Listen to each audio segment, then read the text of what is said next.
Proceed with the countdown. 10, 9, 8, 7, 6, 5, 4, 3, 2, 1, 0. Today we're teaching poodles how to fly. Come here, Foofy. Foofy, are you psyched? Are you ready? Okay, here we go. Get ready and fly! Oh, man.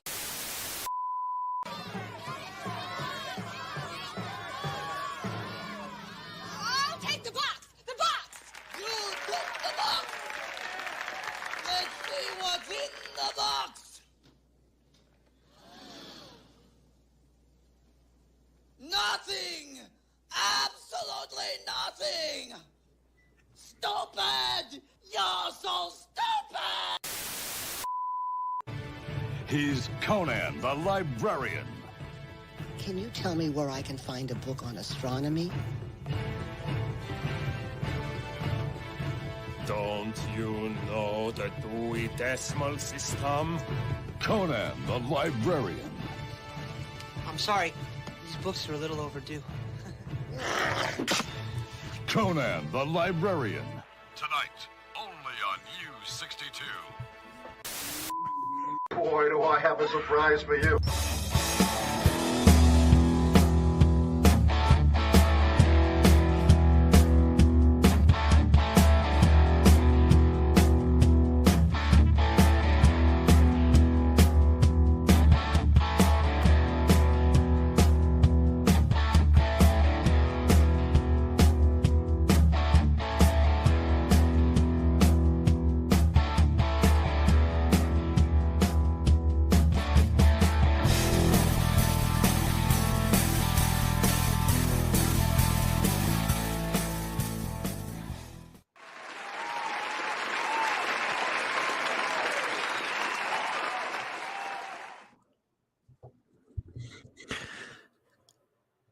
Greetings and salutations, everyone.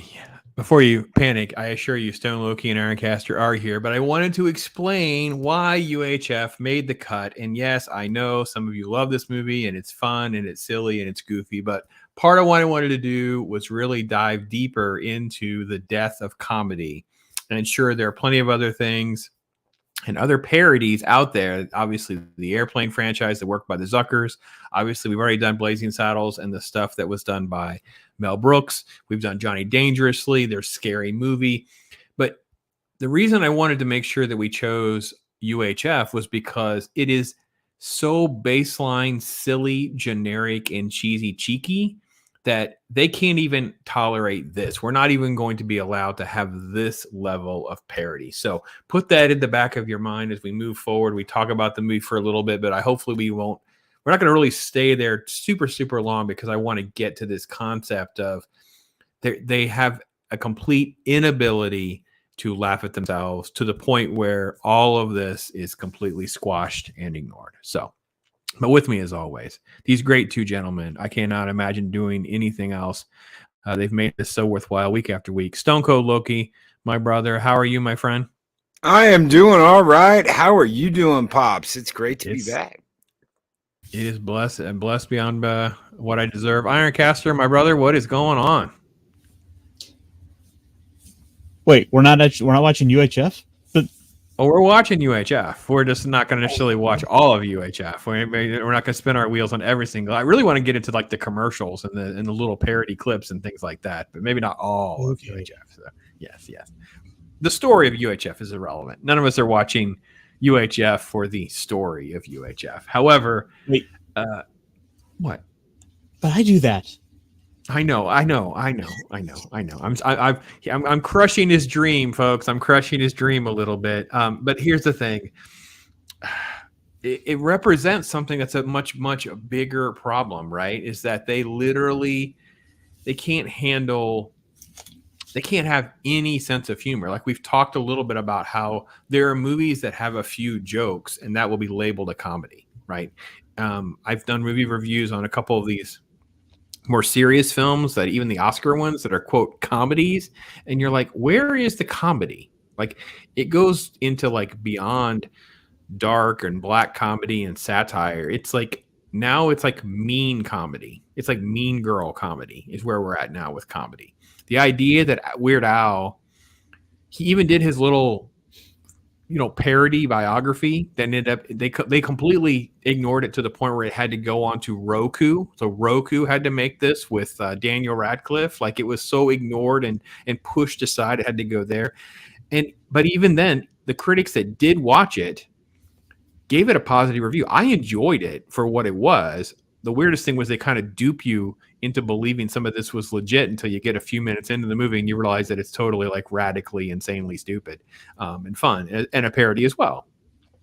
But anyway, so that's my general gist of tonight's show. Hopefully that's something that you can enjoy and you guys will definitely want to talk about. Look, how far off base am I with my assessment of the parody and comedy situation in entertainment right now?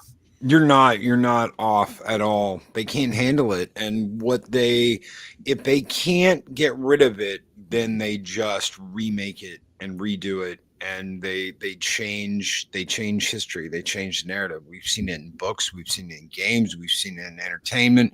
We've seen it everywhere. Everything has to change for these people. And it's going to be a continual cycle of change until someone says, you know what, I've had enough. I'm not gonna do this.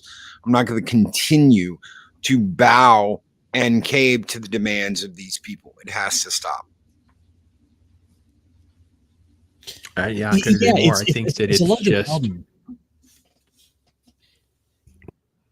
Yeah, so I mean, Ironcaster, look, because we've talked aside. You're always turning me on to stuff. We're enjoying the guilty pleasure that is Tubi, and I promise, folks, we will work out our schedules. We were going to work out our schedules, and we will start doing schlock nights with Ironcaster. We'll start to figure out some sort of time slot where we can fit in. I think we're probably just going to have to do a pre-record Ironcaster. We're just going to have to record something and then drop it as a premiere. That seems to be working with my other schedule and stuff anyway. But we can go through some of these things, of these like really, really crappy things. Because let's be honest, we're not going to get this guy to do another, Shark Side of the Moon. He's just not going to suffer. Because obviously UHF is a stretch. This literally is in the same category of Sharknado, right, Loki? I mean, literally UHF is in that same oh God, type category for you. I would have not watched this movie if it were not for these two gentlemen right here. Again, I think I saw this. I'm 99.9% sure I saw this when I was a kid, and I was just like, no. There are a few funny bits to me in this movie. The librarian, Conan the librarian, badgers. We don't need those stinking badgers. There's a couple of funny gems in this movie, and there's some talent. There's some real talent, in this movie, but overall, it's just, to me, it's a snooze fest. So I was never that big of a Weird Al fan. So I like the guy that busted the watermelons, not the other guy. Yeah, that's Gallagher. I know it's heresy. Right? It's a different kind of. I know thing. It's heresy. No, it's okay to like the watermelon guy back in the day, but he wasn't making parody movies or anything like that. He was doing stand up and stuff with watermelon. Weird Al never did stand up. Weird Al just literally was a parody guy and just did this crazy movie. It was a joke, and sadly for him, to even give this movie a fair chance, it came out against Batman. So good luck with that. Well, I mean, if you look at when it did come out, like, I'm just kind of pulling this up real quick, but like the weekend it came out was like immediately following License to Kill, and it was also the same weekend as When Harry Met Sally, so it had a lot going up against it. And even then, the following weekend was Friday the 13th. It got just slaughtered at the box office. Oh, so here's how bad it was. For anybody who doesn't know, I saw this opening with my friends because I work for the movie theater, so I was able to amass like 5 passes or whatever. So all the guys got to go. We went to. So it was bad because back then in the malls, usually the theaters were split. Like, it's very rare a mall was big enough to have all the theaters like inside. So there were 2 that were attached inside, and there were 2 that were on the back side of the mall. Okay, if you were in the inside, as Batman was, that was treated as more like the big hit movies. People are standing around in air conditioning. There was a food court, obviously, that was much more accessible than if you had to drive around to the back side of the mall, which, even though it was attached to the mall, it was basically inaccessible to the amenities of the mall. That's where UHF was. It was so bad. There was no one there that they had given out like free posters for like the initial drop. There was no that we took all of the posters to my apartment and we cut up all these posters and we put them all on a whole wall behind my entertainment center in my apartment. And that's what we did with all these posters. There was like a whole stack like this because there was no one else there. They didn't care. That's how bad this movie bombed. Nobody went. It was a complete disaster. And for us, I can't agree more, Loki. I get it. It's total garbage, but it's also like it's mocking everything, and to the point where you feel like these people take things so seriously. Even then, they were taking things so seriously that this goofball guy, somehow made a career. He literally is writing a song about being fat and mocking Madonna. And, you know, he recorded his first song, his actual real first song was recorded in a bathroom. I mean, it's on a level of absurdity that we were like, this guy's like a freaking boss. Like, I cannot believe this guy's making, and I'm sure he felt that way too. Like, I can't believe I'm making money doing this. This is insane. How is this happening? Yeah. So that's kind of where the legacy of our Weird Al fandom was. So, let's, I want to get to the chat. I know there's tons of stuff going on in this wonderful chat. You guys are amazing. Pulled a few things up during the credits, but I want to just say hey to everybody. Matt is here. Hey man, awesome to see you, bro. Jacob Ironside, who, by the way, for those of you who are not subscribed to Jacob Ironside, make sure you open a window, go over to Jacob's channel. I'll be on with him later. We're going to talk about Jurassic Park tonight, 30th anniversary of Jurassic Park this year, so we got to talk about Jurassic Park. He's here as well. Jacob's here. Lovely Sherry is here. The Union of Amateur Strategists, one of my favorite parodies. Awesome. That's right. Yeah, definitely. Well, trust me, I love parodies because it is sort of like that breather of taking something serious. You know, when he's mocking something, right? Just in general. So anyway, lovely Sherry's here. Hey there, lady. Let's see. Okay, so and Matt's saying they are past the point of blocking and canceling. They're now blatantly beginning to redo things corrected for wokeness, which is what you were saying, Loki, right? Yep. They were doing it with Raw Bomb or oh my god, I can't think of his name right now. The guy who wrote Charlie and Chocolate Factory, James and the Giant Peach, all of his books. They're going through all of his stuff, editing it all now, rewriting. Yeah. There's some blatant changes. They are trying to sell you on this idea that, oh, well, we're only taking this word out. We're only going to take the word fat out. We're only going to change these little things. No, in The Witches, the original dialogue said, "Don't be foolish." My grandmother said, "You can't go around pulling the hair of every lady you meet, even if she is wearing gloves. Just you try it and see what happens." 22 edition, "Don't be foolish." My grandmother said, "Besides, there are plenty of other reasons why women wear wigs, and there is certainly nothing wrong with that." Those are sentences that have been changed. Matilda, same thing. Instead of she went on olden day sailing ships with Joseph Conrad, she went to Africa with Ernest Hemingway and to India with Rudyard Kipling. It says she went to 19th century estates with Jane Austen. She went to Africa with Ernest Hemingway and California with John Steinbeck. They are actively changing dialogue in these books. They are changing dialogue in movies. They are changing scenes. We know that from Disney because Disney's done it. They are actively going after wording, paragraphs, story points, things that hold context when you read it, and changing that to suit their own needs. And it's not just the publisher. There are groups, companies that are going around selling this. You have to do this or you will be canceled. This is highway robbery. This is a holdup. They are literally holding up the entertainment industry and saying, you must change for us or else. I think you mean we fixture works. Yeah. The vandalism, I think, is what Adega Outlaw had dropped on your channel when you were talking about this. I think it's a perfect way to describe it. It's just entertainment vandalism. It's just, absolutely.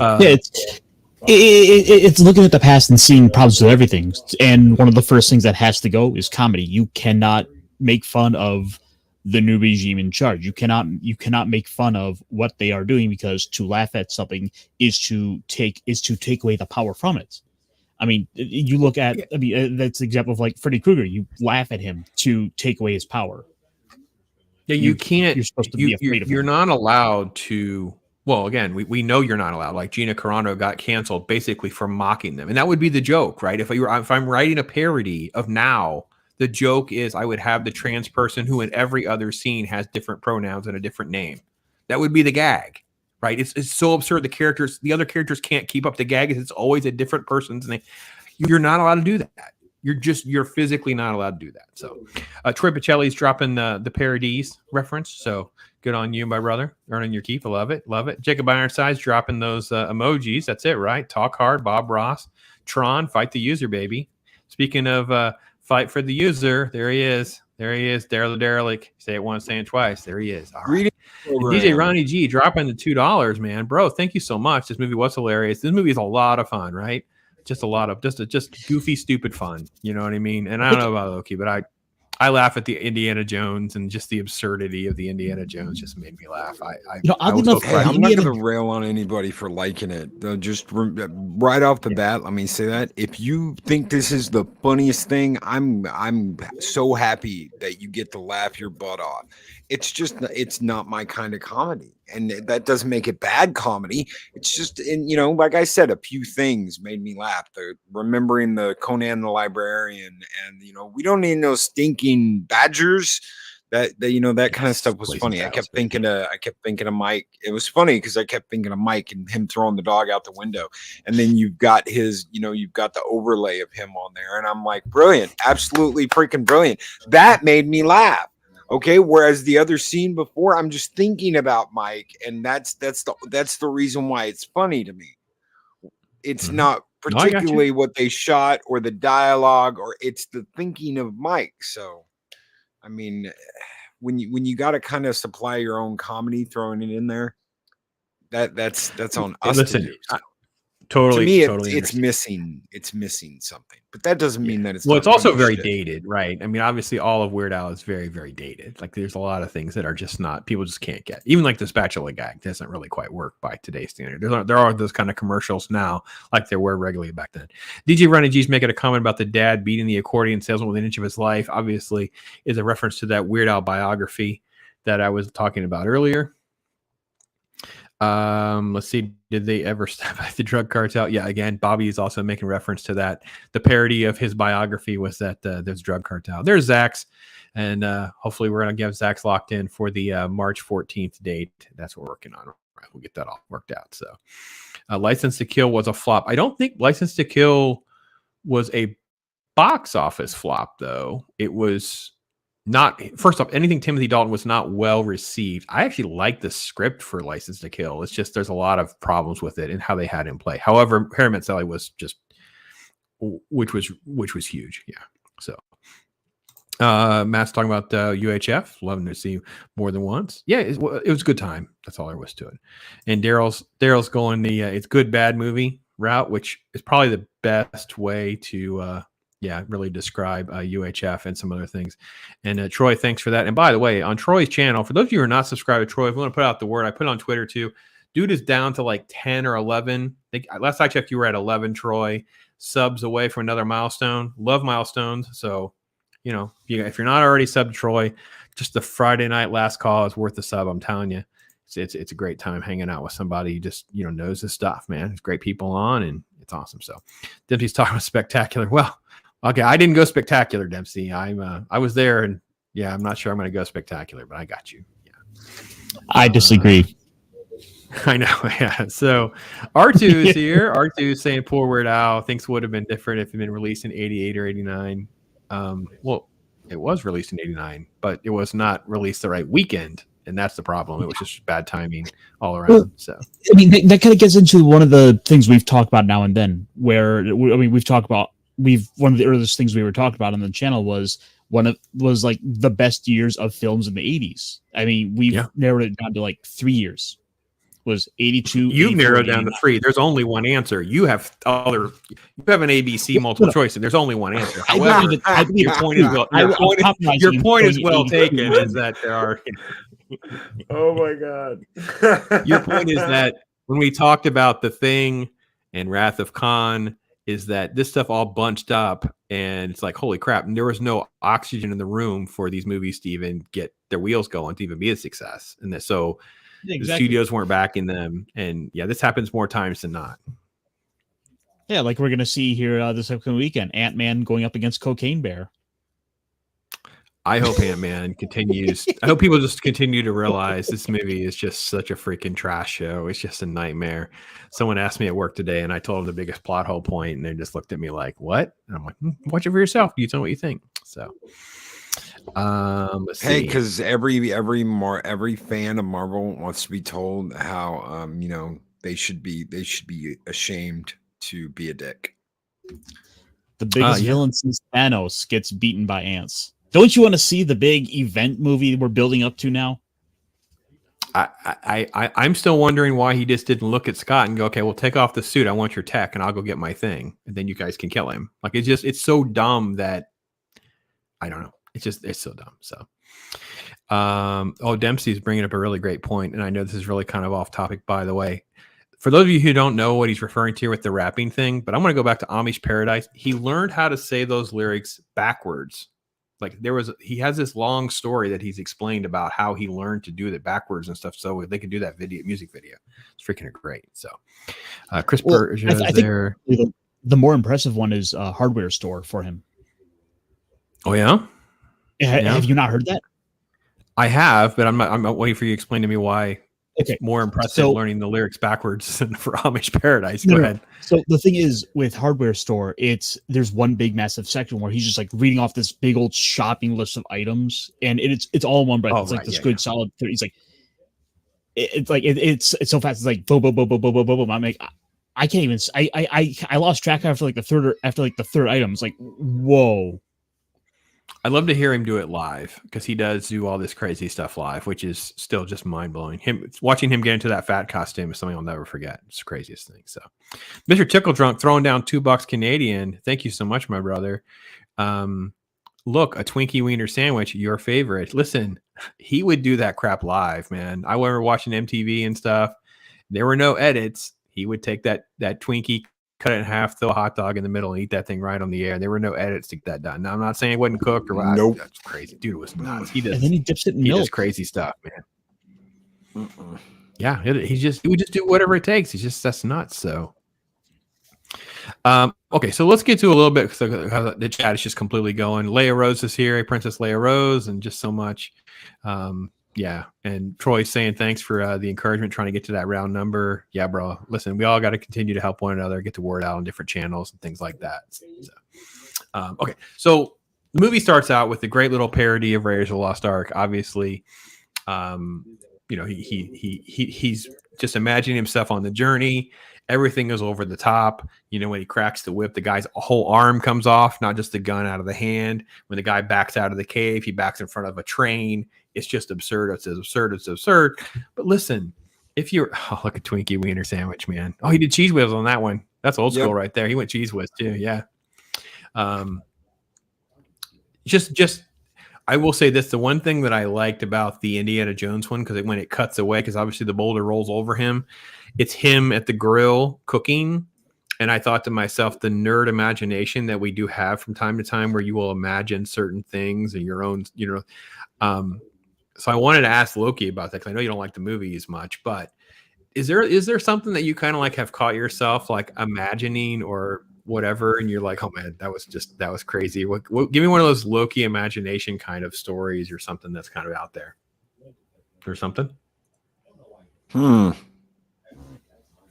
You mean like just something I thought up, or I don't know, something like that. Like the dude was literally just imagining himself as Indiana Jones and the whole thing. I just thought that was kind of a funny, nerdy, self-insert thing or something. People don't do that all the time. I don't know. Okay, so when I was growing up, I had insomnia really bad, to the point where they put me on Ambien, a drug called Ambien.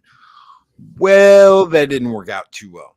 and I continued to have really bad insomnia. What I figured out is that if I stayed awake past like the 30-minute mark after I took the Ambien, I'd start tripping out and seeing wacky stuff. So I just, it just made me want to stay up even more. So eventually it got to the point where I was like, how the heck am I going to go to sleep? You kind of daydream. So yeah, I mean, I've done that for the past 20 years to be able to go to sleep at night. I have to like shut my head off. So the only way I've learned to shut my mind off is to kind of daydream and think about blowing up stuff in an Atlas mech, or piloting a shuttlecraft or whatever. That's what I'm talking about. That's what I'm talking about. Okay. All right. That's what I'm talking about. 'Cause I think that's what he taps into here. He tapped into this kind of absurdity of it all, right? And like I said, when IRONCASTER, we were talking about this movie, and they get to the whole concept of the TV station, and he knows the bad situations, and he basically hands this show over to the janitor, Stanley, who can barely, piece sentence together as far as everyone is concerned at that point. And little Stanley Spadowski is going to go on this crazy rant.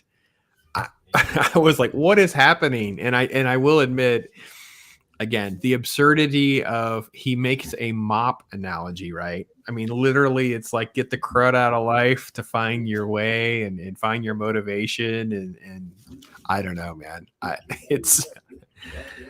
You have to look at the world right now and go, man, I don't know, IRONCASTER. When you see something as absurd as what Al was doing, and you look at modern entertainment, you kind of had to shake your head a little bit. So you're rewatching this I probably watched it in the last couple of days. I know I did. So that was my thought. I don't know. What are you thinking? Well, first I want to kind of stop and give praise to Michael Richards, Cromer, for playing Stanley Spadowski, because he is so off the wall that whenever he's on screen, he winds up stealing the scenes. He winds up being the star of the movie. And it's like, at first you're like, oh, it's the Weird Al movie, but no, Michael, he just kind of steals the show here. He's totally in charge. But it's just kind of like, you're just kind of on for the ride, and you're sort of like, as all their little bits of craziness are kind of mashing together in a way that really complement each other to sort of make the logic of the world here kind of work with the movie. It's just I kind of lost my train of thought. It's just that absurdity of it all that just really makes it work. So I know, Loki, it's not your favorite, but the one thing I think that has gotten lost, I wanted you to speak to, because you're old enough to remember when many of these things that are at least referenced existed. Because right now we don't have a lot. Obviously, with streaming, people aren't watching TV anyway. You and I have talked about how we haven't had cable in a decade. Yep. But when this movie is mocking different shows, some really on point, some not. But let's just take like the whole Stanley Spadowski show. The fact that there were live kid shows like this is a mocking that is kind of lost on a lot of people. The idea of like, the way the live Let's Make a Deal show is Wheel of Fish, right? It's like a Let's Make a Deal show.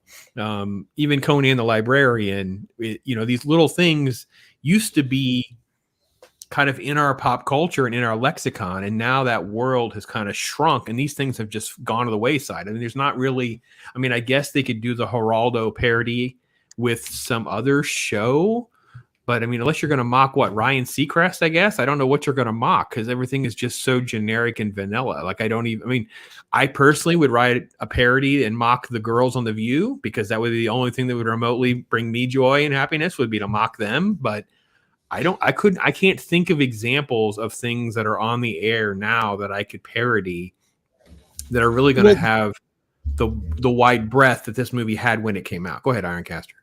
Oh, I was going to point out that the second half of the movie, when it turns into the telethon, it winds up essentially kind of coming full circle and becoming ultimately in line and a parody of a lot of the movies that were of the times of the 80s. These stories of the little the recreation center going up against the big corporations, the little people fighting Megacorp, fighting the establishment, which is now the total opposite of where people are at now. It's like, oh, you better lick the boot of the corporation.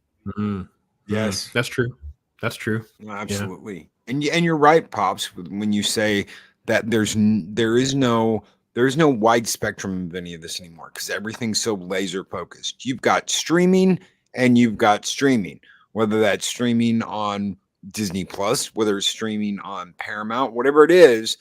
Parents can now go, well, you're going to watch this, and they let the kid have the controller, and the kid figures it out with parental controls on there, whatever. But there is no, well, hey, it's 3:00, it's time for Bozo the Clown, or hey, it's 4:00, it's time for Where in the World is Carmen Sandiego. There's none of that anymore. So you can't really make fun of that, and you make a parody of that when it's just not there anymore. And it's like you said, it's so focused that you have no idea. Nobody has any idea what anyone really wants to see anymore, especially the people making this shit. They just don't. And I think that because we have such great creators here in the chat, these are folks that are talking about this regularly, like because things are streaming and you have certain platforms that will just dump everything at once, like Netflix has done. I mean, Stranger Things had at least some legs because season 4 kind of was become a redemption story, right? Because season 4 was like, it was so far superior than seasons 2 and 3. It like redeemed the whole franchise. So you're like, okay, well, I could do weirder stuff and have these kids that are in the 70s and they're finding, a creature. You could come up with a parody like that. That would work. A Top Gun Maverick parody would probably work. Okay, fair enough. But that list is so small, and definitely not from a TV standpoint, which I think like the commercials wouldn't work, right? Because like Loki, we can make a joke. You and I can joke about like Spatula City, buy 9 spatulas, get the 10th one for just 1 penny. We get that gag, but that was a regular commercial theme when we were young. And Troy Bocelli and Zach's are nodding right now. Like it was like every commercial break, there was some silly, get this, and there's 9, and you get, it was like, it was the thing. That was part of the pitch back then. But wait, there's more. Exactly. There's no resonance of that now. All of that is gone from our cultural, existence. Well, they do still have the people in the malls. And the people in the malls do the exact same thing. Hey, look at this fingernail, this special fingernail filing kit. You can get, we'll get you one right now. You know what? In fact, I'll throw in a second one for free. So instead of paying me $60 for one, I'll give you 2 for $60, and I'll throw in this hair, blah, blah, blah, blah, blah thing. And it's the exact same thing they used to do. They're just doing it in person now. So those people that waylay you with the little booths that are like, hey, have you seen this? Have you seen the, we'll give you 2, 1 for each kid. Oh, we'll do this. It's just more of in person now. You don't get that on TV anymore. Just $19.95 plus shipping and handling. Order yours now and get this special macrame setup absolutely free. That's true. That's true. All right. So Ironcaster, pull up some frames of some of these fun commercials or skits while I go through some chat catch up. Copa came in. Hey to Copa. I'm gonna message you, bro. We gotta connect on something here. So Matt is pointing out the eager anticipation of Cocaine Bear, which Ironcaster is also looking forward to. Yeah, there's Spatula City. Spatula City has been like, I know. Again, I'm sorry, I'm gonna disappoint Loki that this movie, it's become quotable because I was there from the beginning. I'll make Spatula City references my whole life since this came out. So my poor children have grown up in a world where they think Spatula City may have been an actual thing. I have no idea. So let's see. So I also need to let you guys know this movie is older than I am.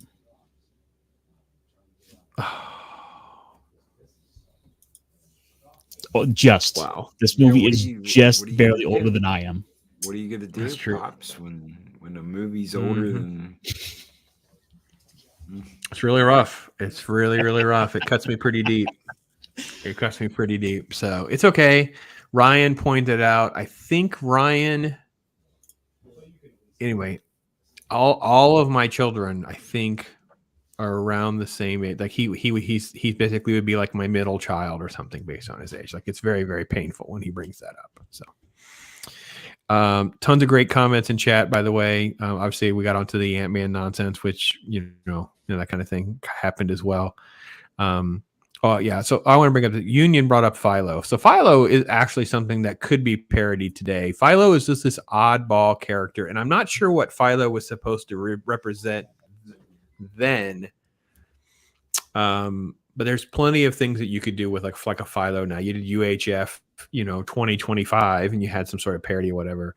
But I will like the idea of what Philo was doing, like the plutonium from common household products type gags, those kinds of things. Same thing with like Back to the Future would make plutonium references and things like that because we had the Cold War and all that kind of stuff. So those kind of elements were definitely too. Scott Breastwork, hey brother, by the way. Again, for someone like Scott, I can't always communicate well with Scott because it's only like through YouTube.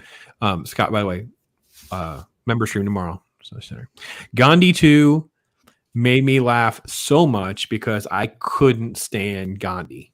I thought that movie bored the absolute sin out of me.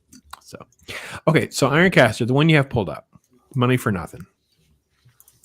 Go back to Money for Nothing for 1 second. Sorry. Money for Nothing. Did you even know what this is from? Did you get this gag? I understood this gag. It was the take on the Money for Nothing. Okay, Dire Straits. Okay, perfect. Yeah, okay. thank you. Yeah, and also because that video was a big deal when it happened. Dire Straits, Money for Nothing was a cool video. Obviously, it's making a mashup with Beverly Hillbillies, and it kind of mashes them up together. And again, the daydreaming. I don't know, Loki. I thought of you because I thought, well, I know Loki doesn't like this movie, and I thought about that daydreaming scene where he's like dreaming of Beverly Hillbillies on, but he starts hearing the song. It's like, I can see Loki being like me, where this is the kind of crap that ends up in my head, though. I could see this type of stuff is what ends up in my head. It's like there's a Star Trek face swap that I did for Troy, where it's like it's Picard singing, on the deck, and he's got a cane or whatever, and I put Troy's face on it or whatever, and it's like that level of absurdity is what runs in my head pretty much all the time. I just don't know why, but it does. I guess this is why I like the face swapping nonsense. If I had more time, it would be worse. Okay, Gandhi 2 had to make Ironcaster laugh. Yeah, freaking yeah. Yes, it did. This was completely it was giving me flashbacks to Civilization, where it's like, oh, anyone who's played Civilization knows Gandhi isn't the peaceful, loving person. No, he's to be the first person to nuke you. It was funny. It really was funny. So, Jacob Ironside and Coper, there's all sorts of reference going with the herring and the red snapper. Ooh, nice one, Weaver. And it's like, nothing, you went absolutely nothing. So I was very happy that I found that little clip and I could face swap that. So, yeah, by the way. Let me see. So, let's see. Okay. Ironcaster has to go, which is fine. Bro, thank you so much for everything you do. I know this was kind of a pet thing for you, but listen, I totally understand. Listen, thank you so much, my brother. Talk to you next week. We'll be doing Cloak and Dagger. I don't know who recommended Cloak and Dagger. If you did, let me know so I can make sure I give you credit. But Ironcaster, my brother. Mm-hmm. Was it just you? I thought somebody else recommended it. Was it you, Loki? It was me. Yeah, it was a movie that wasn't even on my radar. In fact, I don't think I've seen this one either. I haven't seen it since I was a kid, so. But I have not watched it since I was in college, so yeah, I can't wait. I'm all about watching that. Yeah, so cool. All right, well, Loki's going to recommend Cloak and Dagger. We're doing Cloak and Dagger next week. Ironcaster's first time watching. So thank you, brother. Thanks for hanging out, man. Take care, brother. Later, guys. Okay, the Rambo scene was on point too. Yeah, and I love the fact that so this is another one of those that I connect to, and Loki probably doesn't connect to as much as I do. Being the nerd that I am, that Al kind of jokingly being Rambo is what makes that funny. Like, I'm just the last person that would be the Rambo in the room. You know what I mean? The guy that wouldn't do the gym and do that kind of stuff nonsense. I had friends that were kind of like hybrid people, the sports people and whatever. And they would be kind of nerdy too. They'd love certain things, but that's why I enjoyed the Rambo stuff. So no, they did in Hot Shots Part 2 as well. Right. Yeah. So that was great. Yeah, the Zuckers and stuff, they're just, all that stuff was great. Naked Gun and Airplane, Police Squad, that kind of stuff. So, You grew tons of up other on folks- comedy like that. You grew up, I grew up on comedy. My dad loved that stuff. So, Well, and then it was like, because even like generic, I don't know, it's like Love Boat sitcom. What is Love Boat? What would Love Boat be? Like that kind of silly, cheeky comedy. Like it's still like, it's not parody exactly, but it's very loosey goosey with parody because it was like celebrities who are not really celebrities, but we're mocking them. We're mocking who their real persona is, those kinds of things. I don't know. Can get away with that today. No, they won't do it. It's No. like Match Game. Look at the way Match Game and game shows were handled. Like it was mocking the celebrities on the show. Like it was almost like self-deprecation was part of the gag. Well, I mean, that's kind of okay. So this morning, I don't know if you caught it or not. Oh, there's a little clip out there floating around out there where me and Mike are talking. He's explaining, he's going to get to the point where he can't do YouTube as much as he does now because his son's going to be moving closer to him so that he can spend, God bless Mike. They're going to be moving up to close to him. And his ex-wife got brought up. And he said, she's not going to be moving in, just, his boy. And I said, well, did she remarry? And he goes, no. And I said, okay, well, then she's definitely not moving back in. And I just kind of threw the line out and I let him hook himself. Fish on a hook, baby. And I Fish on a hook. If Mike didn't have a sense of humor, he would have been extremely pissed off that I said that. None of us take ourselves that seriously. We can all joke with one of each other. We elbow each other. Pops has done it to me. I've done it to Pops. Pops is, the intros. There's stuff on the intros that I'm like, I cannot believe you put me on, put my head on this guy's body and all that funny stuff. The entire the whole concept of Loki Zardos is yes absurdly embarrassing for a reason. Like it's the most ridiculous thing that we could possibly come up with. Like the whole point is, to me, is when you do that, you take the power away from people trying to mock you. You're like, oh, look, dude, you think you're attacking me? Look at this. It's a picture of me as Zardos. Like that's so extreme. That's right. And if you can't handle that, I mean, I don't know why you're here if you can't. I don't know what the celebrities are doing when they can't laugh at each other. It's like Ricky Gervais. When Ricky Gervais went out there and he was just like, you guys, this is my last time here, or this is my 5th time doing this. You think I'm going to hold back? Do you think I'm not going to embarrass the crap out of all of you? And he did. He went out and he did, and they can't take it seriously. It's like, we will never be in a room with him again. 3 years later, we want you back because we want it to be funny again. So they got to stop taking themselves so seriously. If you can't take a joke, why the hell are you doing this? Yep. Trying to check and see. Okay, so Dempsey's bringing up a really good point that South Park is still mocking, and South Park may be the only one left. And I have to admit that I kind of had a big gap in my South Park consumption until COVID, and my sons were blowing up my phone when it dropped. It's like, I'm telling you, Dad. Holy cow! This is your humor. This is because they were both like, it was like a group text, and they were like, this is something Dad would say. This is something Dad told us. This is like, it was my humor. Like it was that absurd. So I was back in a little bit, but I haven't caught all the way up. But I will say The Simpsons, I don't know if they still do. No, they lost it. I don't watch it. Once they're on Disney, I'm out on all that. But reality is they were for a while at least doing some of that. So, okay. So Matt's helping me calling Love Boat tabloid comedy. They basically are doing parody or a spoof, depending on what they were. Celebrity Love Line. Yeah. So that was kind of the thing, right? It was still, there were other shows like that kind of like were spoofy. That, you know what I mean? It's kind of like that type of and all of this type of comedy has been lost. And I don't know how to bring that back. But if somebody wants to bring that back, I'm on board to help in any way I could. I could help write. I will be the butt of the old guy jokes because that was the biggest joke. But again, for those of you who don't know, Loki's heard. When you'll find the thumbnail because I didn't make a thumbnail. I literally was making the video and then driving home. So it's literally me like this from the video reacting to the first 2 episodes of Kenobi. And I was talked about how I'm an old guy and I'm not really a Star Wars fan.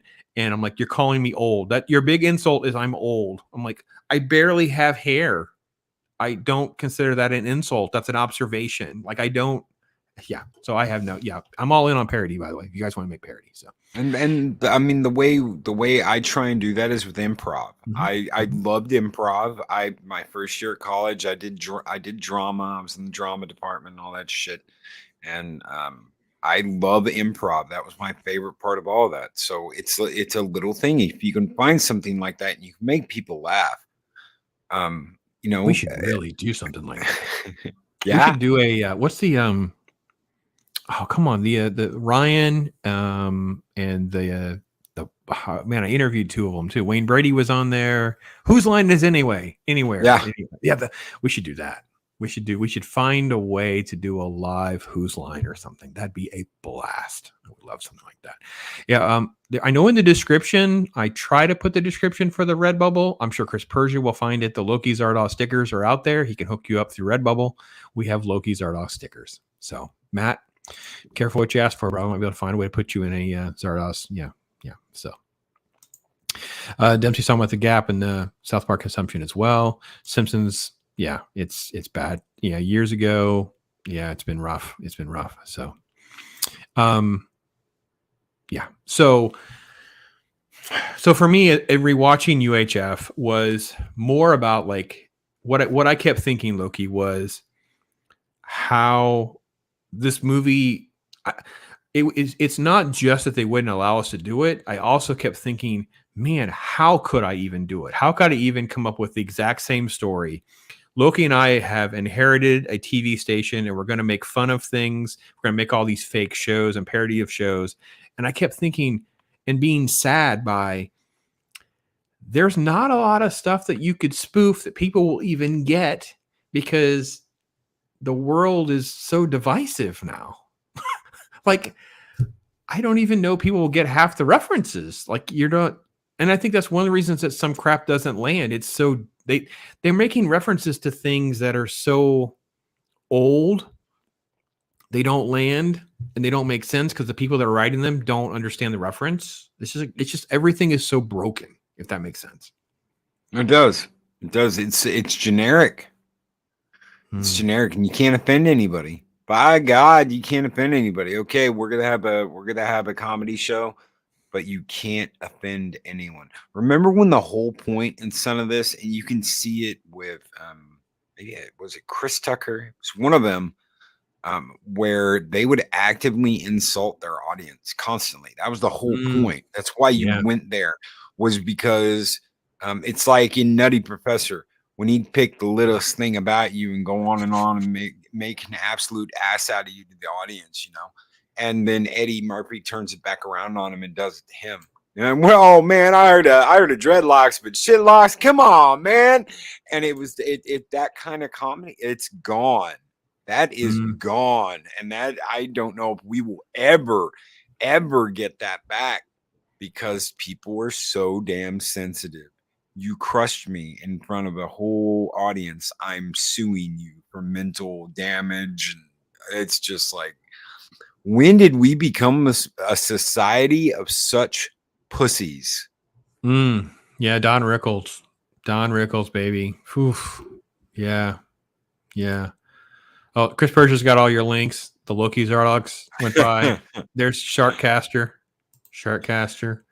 And when I get it, this is, by the way, Loki's probably making sure that no one does like the member donation thing. Because if I get enough members, I can have more emojis. And then Loki Zardoz can be an emoji. Oh, God help me.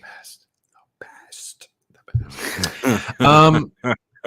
There has to be a way for it to come back because everything does come back. Everything is in cycles. It might be different, but there will always be somebody. There's somebody that's just like has the FU money or they don't care money. And I think that's the trick. It's like, and I will say I saw this a little bit with like Chrissy Mayer. Like Chrissy Mayer has now carved out enough of a niche to say, look, I only need this number of people to go to my shows to keep me in business so I can do my thing and screw the rest of this nonsense. She can become uncancelable doing her thing. So I think there's still a market for more of that. And like what we're doing on YouTube, like you said, you had someone who reached out. They were talking about your show, trying to move maybe to a different level. And you're like, yeah, but then I can't cuss this way. I can't talk about this. I can't say certain kinds of words. I can't do whatever. And I understand all that because I came from radio where it's like, crap, there was all sorts of rules and nonsense that you had to jump through the hoops on. It's like, okay. And I'm not saying, look at me. I'm a guy who's not even trying to push those envelopes as far as part of what I'm trying to do. But I totally get why someone wouldn't want to do it and why YouTube is, no offense, full of a lot of people that do want to push that envelope because that's just the market you should be in. That might be changing soon. I don't want to get too much into Google versus. No, I wasn't going to put you on the spot. I'm not trying to put you. I'm talking about Google versus Gonzalez. That might be changing. Yeah. So the fact that we've got a court case on the docket in front of the Supreme Court, that's basically like, well, if someone goes out and calls someone a bigot or this or that, you can sue YouTube. Imagine that. Imagine someone getting upset with you for saying something, but they can turn around and they can sue YouTube and Google. Imagine how YouTube's reaction to that is going to be. I guarantee you, I'm going to be unpartnered. I'm going to be unpartnerable in the partnership program because of the shit we've said on that show and things we've done on that show on Mornings of Mischief. They are going to cancel us. I'm just waiting. I'm kind of waiting. I don't break the rules. I don't go against. I don't break the rules. I don't go too far against the grain that they're like, you're absolutely insane. But it's going to get to the point where if you do anything that could ever possibly come back and bite them in the butt, they're gonna drop you like a hot potato. Yeah, they're going to have to figure out where those lines are. No one wants to make the legal decision of platforms and publishers because I listen. Here's my thing. I defend the lawsuit. I just think it's the wrong defendant. I would go after the person. Like if someone's going to call me is and obes and whatever, and it costs me my job. Yeah, I'm gonna. If I had to get a lawyer to sue you for the damage that you caused me or something like that, but you said that, you did that, not Google, not YouTube. You know what I'm saying? That's the difference for me. I think it's the wrong defendant. But now that Google is wrapped up in it, and they could even potentially lose money, definitely worth keeping your eye on, folks. Definitely. So, folks are bringing up like things like participation trophies. Very good point. The get woke, go broke mechanism. Yep. A little bit. Stage right, sideways. Yep. The kids these days wouldn't even get the reference to Treasure Sierra. The kids these days don't get half the reference. That's the part of the reason I said it with UHF. It really, and actually almost all of Weird Al, it dates really hardly because he's going very hard, very specifically. Like whenever I watch this little parody biography they made on LOKI, there's like 12 like celebrity impersonators from back in the day, like Emo Phillips, Wolfman Jack. No one knows who these people are. Oh, I do. I know who Wolfman Jack is. You talking to the Wolfman Jack? We know. I meant like, the today's normies, 30 and under, have no idea what we're talking about. You hear that, and until you realize that that's an accent, that's like a specific accent for that part in time, because you'll hear it every once in a while in a movie. Someone will talk that way. It's not just Wolfman Jack. It's other people. You watch Roadhouse, the beginning of the movie, when he throws his keys to that guy who's sitting in front of the garage, and he's like, "What do I look like, ballet?" And he's like, "Keep it, it's yours." Huh? Oh shit! And he gets up, and he sounds just like Wolfman Jack. It's a way they talked. It's the way certain people talk. Okay, ZBR. What are we talking about? Are you talking about UHF? You never heard of UHF? Weird Al's like parody project. It was a complete bomb. It is still like a very niche, weird, funny parody nonsense. But it represents something that can't be done today. People can't laugh. So Matt's saying they're going to go full woke. Jack's on the line of Twitter. Susan's sudden departure is going to lead the same for YouTube. I don't know. We'll see. It's all about cash. So we'll see.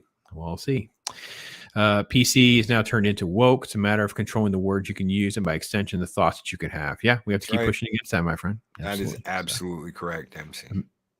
Imagine someone saying they were insulted by something you said and call the police, leading to be taken to a court for a hate crime because they insulted. That's the EU. Yeah, I can say that's EU policy. Yeah. We have Go to 2 jail more. now. Yeah. This is 230 reform. Yeah, it definitely needs to be revisited for sure. So, let's see. All right. So it's okay. When's the last time I was trying to? So here's the thing: I was having the problem with Mrs. Pops the other day. We were talking about something because she likes to sort by comedy. And if you look at my, when you have, I forget which digital library. I think we go to Voodoo. I think Voodoo, because a lot of, how if you put a code in, it'll just put them in multiple libraries. I think Voodoo probably has the most items in its library compared to some of the other ones. They don't always cross over. Like some things are in Prime, but they're not in Voodoo or whatever. Just depends on where the codes come from and stuff. Link them. I do. Okay. But there's a few. You can there's a link few that them don't through, cross. There's a few that don't anywhere. cross. That's like, man, I did that the other day. I was like, holy crap! There's half my digital library all together, all at once. Mm-hmm. Wow. Yeah, but I know I have documentaries I know that are in Prime and stuff. They're definitely not anywhere else. Something like that. Well, anyway, I put comedy in, and the things that are comedy, they've gone back and like Lost Boys was in comedy. Lost Boys a comedy, Loki? No, I think not. So, but when's the last time you saw a comedy and you thought, man, that was a good freaking comedy? And I couldn't name. I don't know. I couldn't really get to good comedy. I didn't know what the answer was. I really didn't know what to say. I told her, I said, I remember seeing maybe there was a romantic comedy that I saw with her called About Time, and I thought that one was fun. It was like a romantic comedy. That was 2013 though. I didn't even realize it was that old. I'm like, oh man, that was really long time. 2013. That's even further than I thought it was. So I really don't know. The death of comedy and the death of, even go further, death of parody is way, way worse than I even thought of before.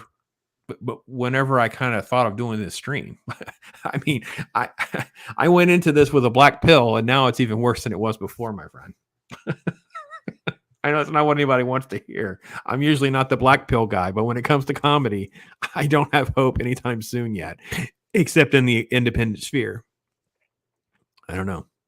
Yeah, there's not really a question in there, is there? Just call me Mr. Butterfingers. All right, Scott. Thank you so much.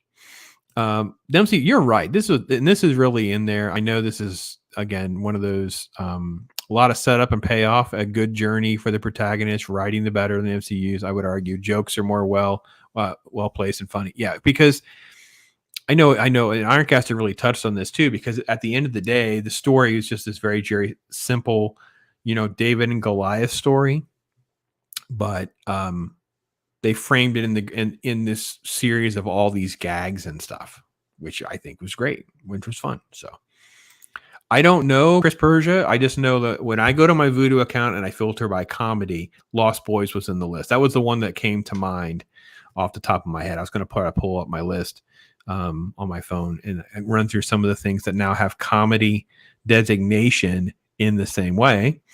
And I'd be curious on stuff that you guys see whenever you do that, because it's just this weird. You could kind of label the Frog Brothers a comedy.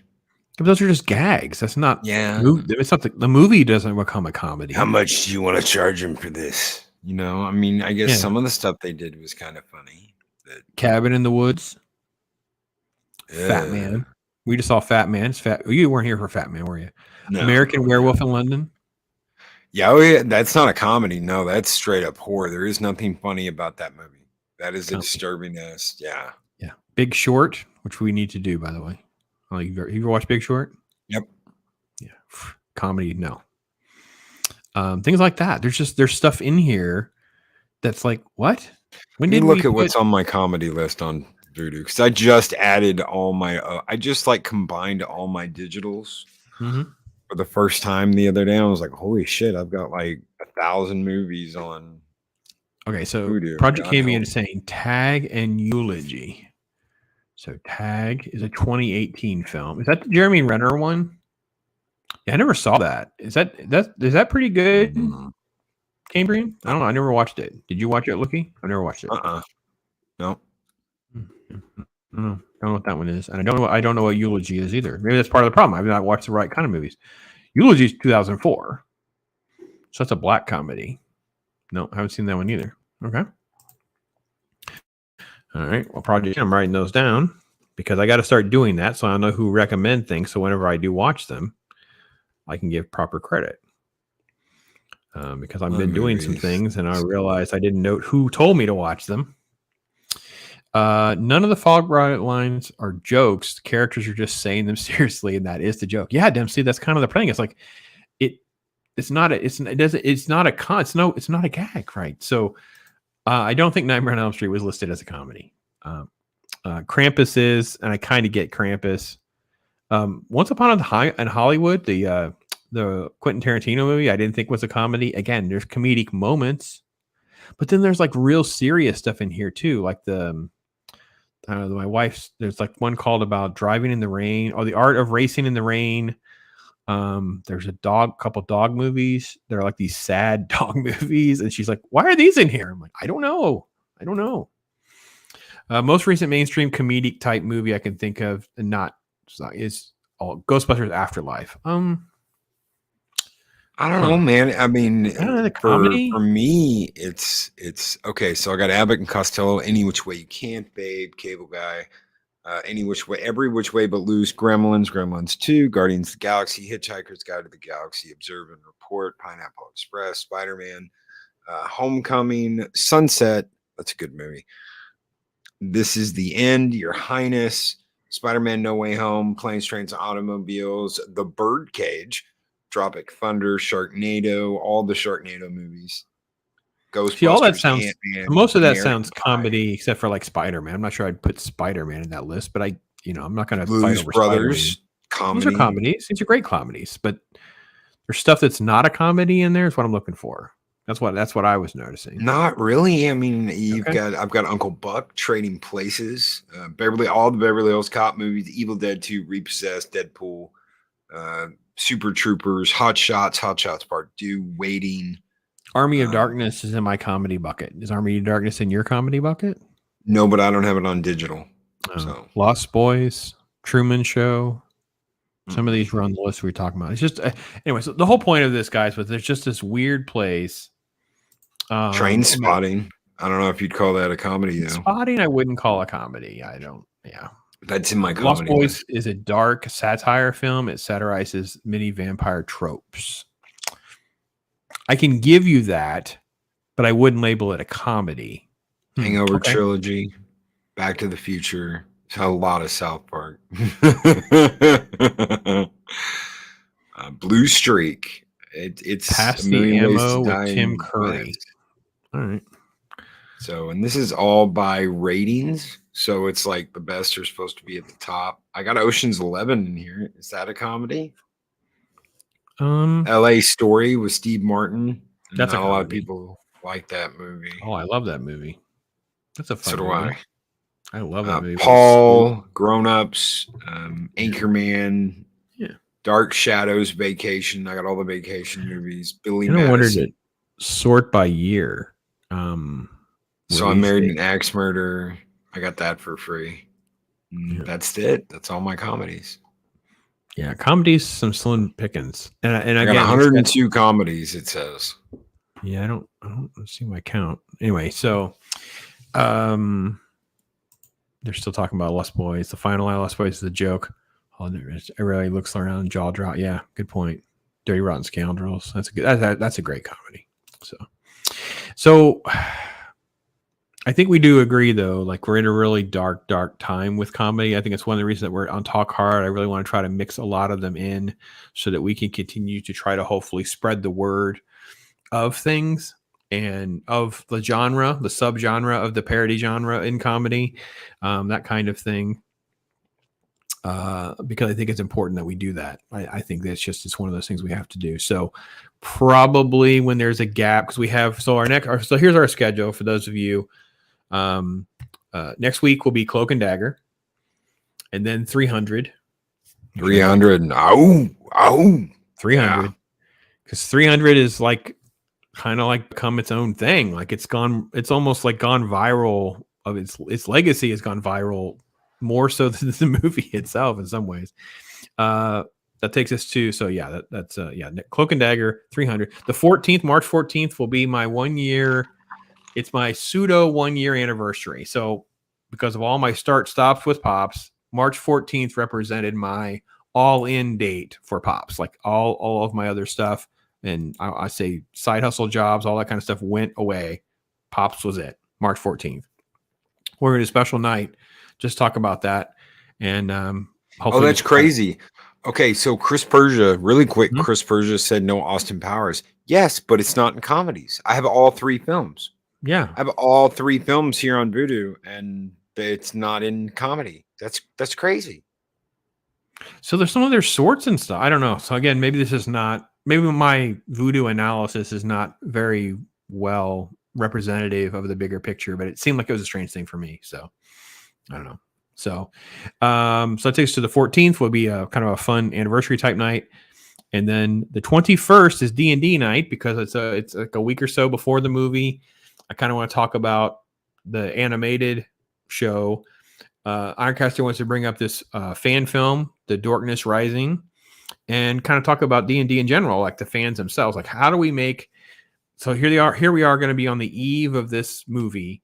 What do fans want? What do they want to see? What will they see? Those kinds of things. So, Dempsey, Big Trouble in Little China.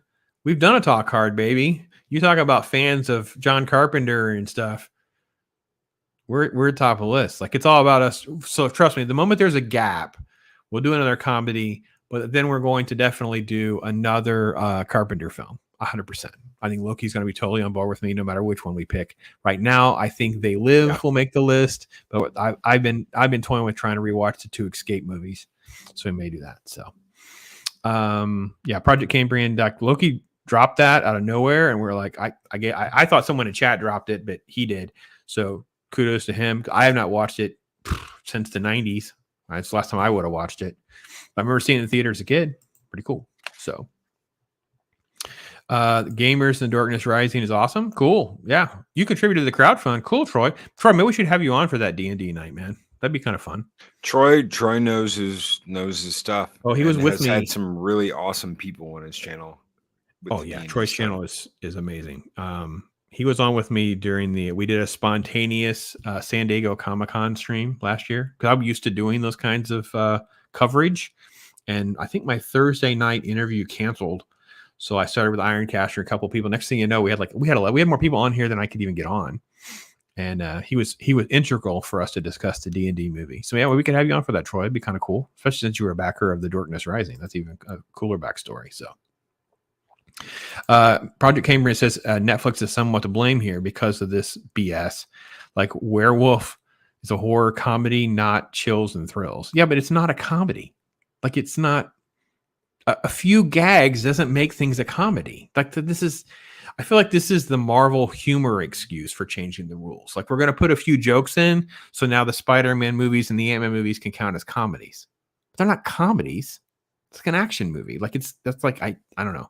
I feel like it's just there. It's almost like an excuse to put it on multiple playlists. That's what I think. I look at it as an excuse to put it on multiple playlists. It's not actual.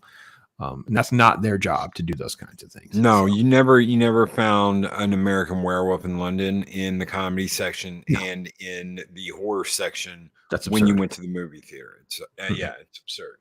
Yeah. Hot take: the woke stuff doesn't really apply to actual pen and paper D&D. There's no difference in the stats between the sexes. There is, however, different progression depending upon your class. Is that a hot take? Not really a hot take, is it?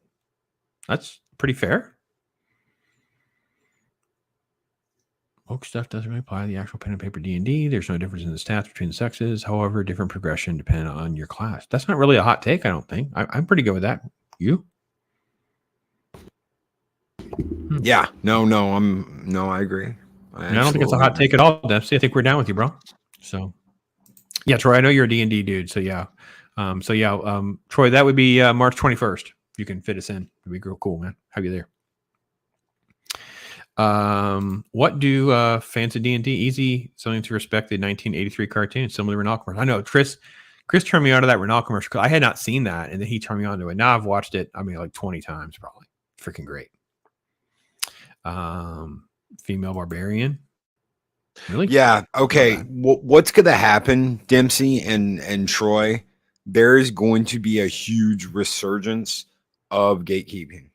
Okay, there are a bunch of old school, old guard D&D, all these people that have brought in a new generation to play this, and then even the new generation is like, no, you don't have a female with that starts with all these different stats than the male starts with. It's the class that decides that.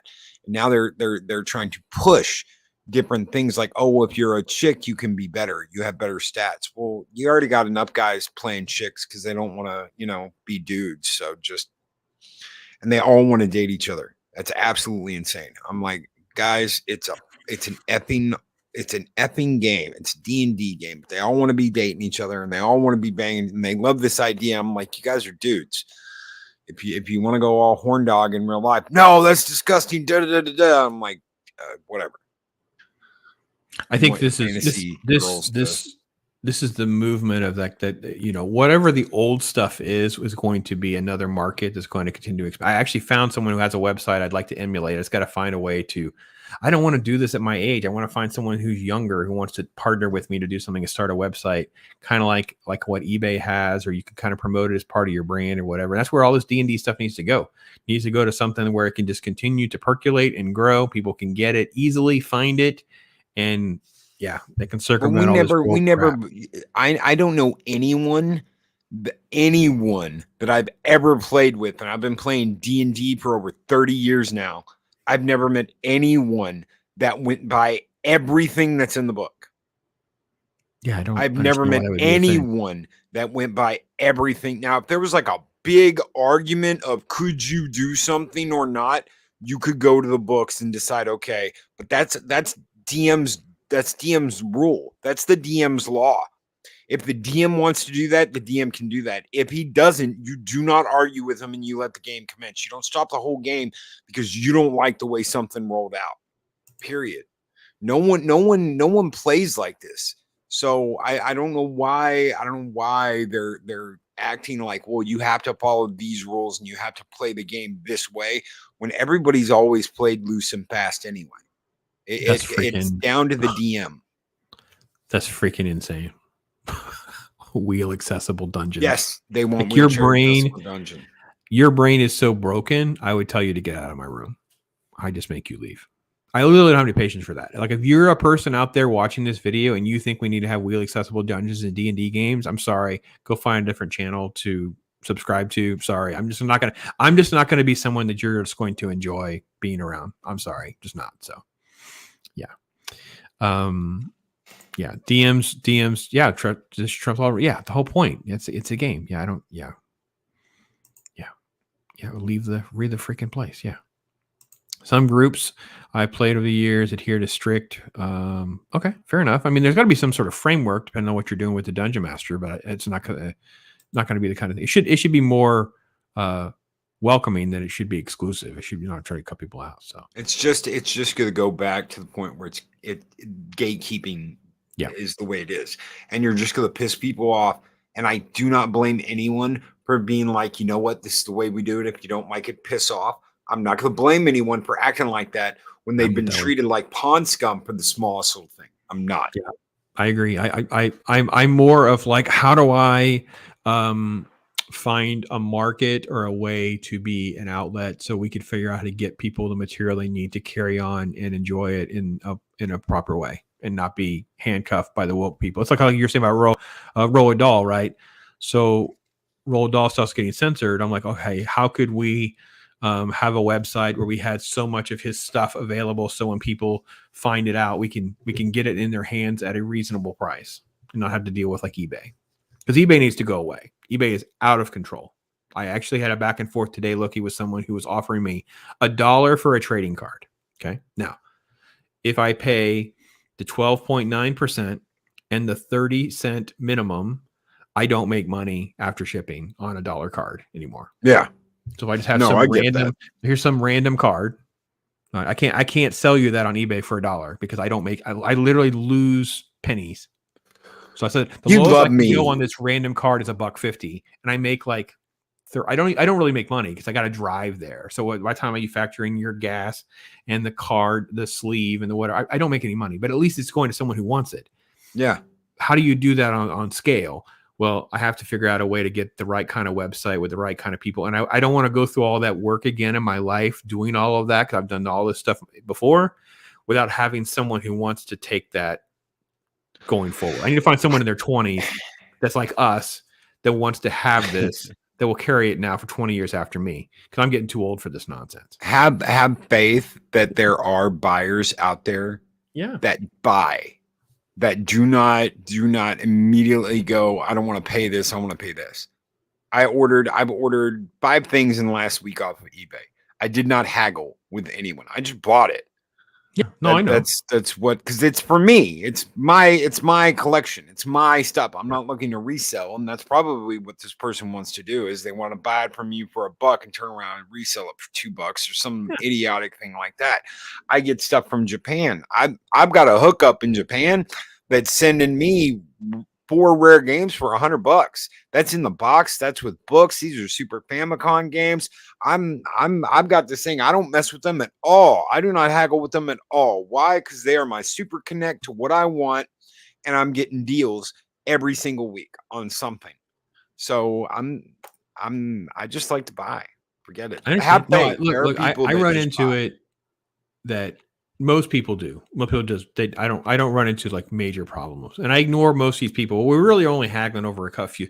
But the biggest thing I did is I created a spreadsheet with the most recent price hikes. I had to do a little formula, and I kept figuring out, why am I not making as much money on some of these things? I figured out, dude. So here's the other thing too. Once you go over $20 on a card, you can't use their eBay price shipping on their envelopes. You have to ship it with a regular first class envelope, which is the bubble envelopes. So it goes to like $5, basically. Think about $5. It's plus or minus a little bit, right? So let's say this card sells at $25, and this card sells, and then this one sells at $20. My profit is exactly the same amount of money as $20 and $25. So if I had a $30 card and you offered me $20, and I said, no, I want $25, I'm just haggling for no reason at all, because it's the exact same price to me. That's how absurd it's gotten with eBay right now. They've messed it all up, and if you don't crunch the numbers, you don't see how they're screwing you and how they're screwing everyone. So, yeah, this is why I want to have another website. I don't want to have to do another website. I want to start over again, but reality is I've got to find the right person that wants to have a store business, kind of like this longer term vision. Like an eBay type thing. So we need an Eric July type approach to something like this. So we have derailed dramatically from comedy, but it's okay. Let's see. I think that they're all talking D&D. We got them on D&D, which is great, by the way. Which is fantastic. So, okay. Cloak and Dagger, 300, anniversary night, and D&D, and then I haven't decided on the 28th of March yet, because I haven't looked at what else comes out around that time frame, or is there anything else we should talk about or fit in.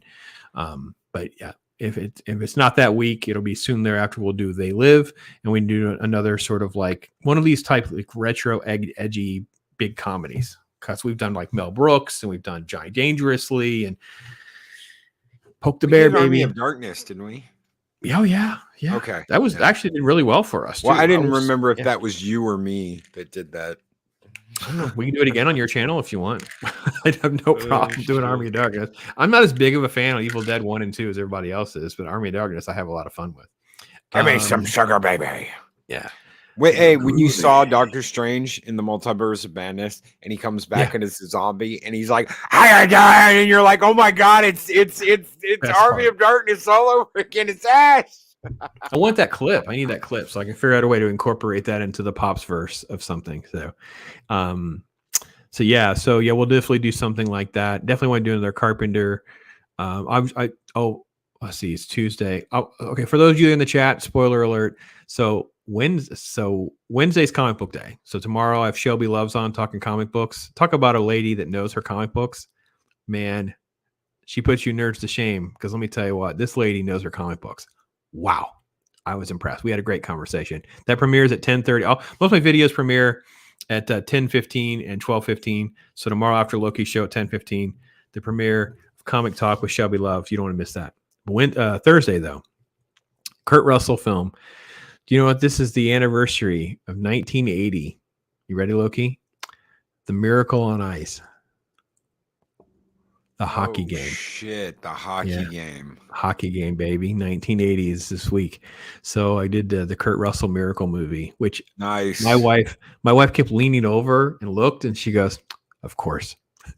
I watch it every year. I know I own it, so I don't have to give it to Disney, but it's just like it pains me to know they own it. But it's like she just leans over because she knows that I'm just like, I remember being 9 years old. I remember the fanaticism in the house and the buzz and the us versus them and just like this. And the movie does such a great job of catching some of that. And the best part was they used some of the real sound of Keith Jackson calling the game.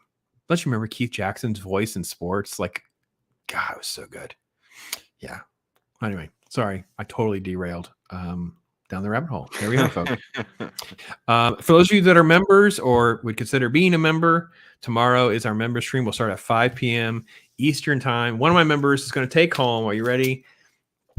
Golden Age Superman Encyclopedia Volume 4. So this is a reprint of about 30-something Golden Age books, hardback book. I can only ship in America, so a few of you that are international, I'm sorry. It would be like $50, $60 probably to ship this to out of the country. But one of you will take this home. We will have a few other giveaways that I can do, but that will be tomorrow's member stream. So having a great time doing all this stuff with you guys, and obviously Talk Hard is like the anchor of my week that I look forward to coming out of. So, Loki, my friend, what level do you have to be at on the memberships to win? Yeah. No, anyone can win.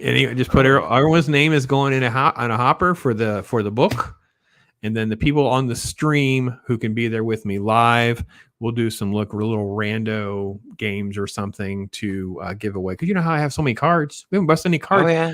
Who wants to take another Padawan to be challenge? Oh, I'm not eating gum, dude. That ain't happening. Need to film. I'm not eating gum. You need to film Eris doing it. Oh, dude, she'll do it. I don't know. She'll do it. I'm telling you, she'll do it. I'll see. I'll see if she'll do it. Send me that video. She'll be in the Padawannabe Challenge Hall of Fame. There, she'll be in there. All right. If she'll do it, I'll even send her a pack. I'll send her. Okay. If she'll agree to it, I'll let you know. And let's see what we can pack. Let's see what we can find. We can find 40-year-old gum. I got 1989. That's not too old. That's 89 Batman. 89 Batman. I've got Black Hole. That's the one I had. That's the oldest that I have. There's Gremlins. I can't really give away some of those down there. I have a couple Tron left I could part with. I only have one football pack, and I have only like 2 Indiana Jones left. I don't think I have any more Star Wars. I have stuff that's in the storage box. I need to go through again and make sure and see if I've got more in there or not. I think there's some more Return of Jedi in there. So we'll gotcha. See. But yeah, we'll give away some stuff like that. I may part with a couple more comic books and stuff. Mrs. Pops gets happy when I get rid of things. Yeah, so we'll see. So, Mornings of Mischief is rocking and rolling, of course. Make sure everybody's plugged in on that. But what else is going on, man? What else you got set up for the rest of the week? Well, I've got Comic Relief Crusader. I'm be on with in about an hour. Oh, that's right. And yeah, he's doing a big stream. Zach's is doing a stream for our good friend 24/7 Fusion. Mm-hmm. That will be tomorrow, Wednesday. I'm not exactly 100% of the time. I know I got invited to that, but I want 24. 9 or 10 p.m. I think. I don't want to pull anything away from 24 or Zach's. 24 is almost at his goal. Everybody in the community that has helped out with this, I could not thank you enough. He really needed the help, and he has been a soldier not asking. When I suggested he do this last year, he has been absolute soldier going, no, I'll deal with it. I'll get through it. I'll make it. I'll find a way. And he is in dire need of help. So that's been our big thing. And it's been our big push this last couple of weeks is trying to get him as much help as possible. And our good friend Nico Glock over at Snowdub Live donated $1,000 to his GoFundMe. Wow. Congratulations. So that was a big, keep things moving to him. That's freaking great. So, yeah. And by the way, Chris Persia is telling me no. He's saying that no. Captain Eris. No. I don't think she will either. ZBR is saying, can we get Mike to do it? I don't know. I don't know. Throw it out there I and don't know see. if he would or not. Take the 40-year-old gun, take the Padawan B. So yeah, I couldn't agree more. ZBR 24/7 is freaking awesome, man. Yes, and this is what the community's for. And if we, the world's got all their problems. I mean, we have to. We can rally and do positive energy. And there's a law of small numbers. You got 1,000 people gets $5. It's $5,000 versus 5 people giving 1,000. It's hard to find. So it's just you gotta just rock and roll and do what we can do. So Chris is giving us an update. We're 433 away. Thank you, Chris. Thank you for that update, Chris. Appreciate that so much. And Chris, if you have that link real quick, just throw it in there. It's fine. Let everybody know where it is and stuff like that. So I said after the last GoFundMe that I did for someone that I was never going to do another one again. And it wasn't because of I didn't want to help anybody or anything. And I went back on that. And then usually I do not go back on anything. Once I put my foot down, that's it. But I know 24 isn't going to use it to go like on vacation or pull any bullshit like that. So I know he lives about an hour away from me. I've seen where he lives. I know where he lives. I know what condition he's in. I keep up with him constantly. So I just want to help the guy out. I couldn't say no because he really does need it, and he really does need the help. And this community has absolutely blown me away with the help that they've given out. So thank you guys so much. Well, and we're just so blessed, aren't we? I mean, I can't believe, you've talked about it all the time with your show and you live in the dream. And I got to be honest, I feel the same way. I mean, sure, I have a day job, but I cannot believe that I'm able to just, I'm sitting around talking about movies and comic books and cartoons every week. And some of you people actually want to listen and hang out with me to do it. And I wish I could live stream more. That will be the goal. The long-term goal, if I were to wave a magic wand, would be every day at 10:15, because you need a bathroom break after Loki in case he runs long. Old Pops would come on Monday through Friday, and we would do this exact same version, and we'd build like a network of a sequence of things. And just this is the one show, and this is the other, and you completely replace all of this other nonsensical entertainment. And my thought process would be you have different theme days, but you guys drive the content. What do you guys want to talk about? Right? I mean, that's what you should do, is respect your audience and respect your friends. That's what we're doing. This is about friendship. It's more than just, oh, by the way, I care about you clicking an ad and patronizing I mean, you got to pay bills, but it needs to be so much more than that. It needs to be something so much more personal. And I had people blowing me up because I talked briefly about not continuing with the X-Men animated Batman. It's because it goes on. Look, Batman animated series as well as I do. That's a lot of freaking episodes, man. Oh yeah.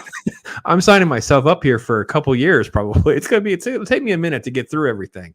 I was like, well, maybe I should take a break, and it was like, no, you can't take a break. You're helping me appreciate and revisit and I'm like, okay, I get it now. I see. But that's how I feel about our time together, where you and I and Ironcaster have come together, and we took what was a crappy situation, like a Halo situation, and turned it into something that I think is very, very special, that we can talk about whatever we want to talk about, whatever movies you want to talk about. We throw out ideas, good and bad, and we tend to navigate towards the good because we're like, well, there's enough of the bad already. Like, let's just keep recommending some of the good stuff too, which that's a passion of mine. Yeah. Like, it's like, I'll talk about the bad and I'll give you my review and do whatever, but at the same time, let's talk about some good stuff. So it's great. So early show with Snow Dub, followed by Fire in the Pants with the morning show, then knocking it out of the park with the third inning with the Pop. Sounds like a plan. Well, we'll see. You did help. Don't ever say you didn't help, because that super you threw my way, that goes directly to 24. So you did help. You just did it through a super chat, brother, that went from me to him. So you have helped, believe me. You have. Don't ever think you haven't, brother. Well, and everyone has done parts, and it's a law of small numbers. And if you can at all, if you're able to, maybe you're able to in a week, whatever it may be, connect there, support a brother in arms, to continue to do what he does and get through this season, because we've all been in those seasons, and we can all be in those seasons again, and lean on one another getting through those times. So, but listen, guys, it's been a great time. Loki, of course, Ironcaster, my brother, just freaking great. And Weird Al, parodies, comedy. It's just like a weird time. I never thought in my life, Loki, we'd be in a time where certain genres, because it always seemed like things would fall out of fad, or they would be less in quality, but they wouldn't go away. Right? There's obviously the Westerns is the most common example we can give, right? There are times where there either aren't any, or when they are made, they're very, very subpar. But generally speaking, you can find something. Now it just feels like they just stick the comedy label on things, but they're not comedy. And then when they are, they're freaking garbage. So I don't know. We'll see. So, but folks, listen, you guys take care. I'll be on with Jacob Ironside later talking about Jurassic Park. I was also invited to hop over on Comic Relief Crusader, so I'm going to try to fit that in as well. At least say hi, throw some support his way. Another great creator, another cool dude. And be tuning into this guy in the morning and doing our thing. And then tomorrow, member stream. So I look forward to seeing some of you guys, all you cool Kool-Aid Pops and Pop Funkos and all you guys that are out there doing the Pops membership. Appreciate it so much. So listen, guys, make tomorrow better than today. Be blessed. Go out there, talk hard yourselves. Make sure you're talking hard, sharing your voice, and making the world better. Thank you so much. You guys take care. I'm Ross. All I do is chill. My life is a thrill, for real, Bob Ross. I be too calm for the drama. You don't wanna cause a problem.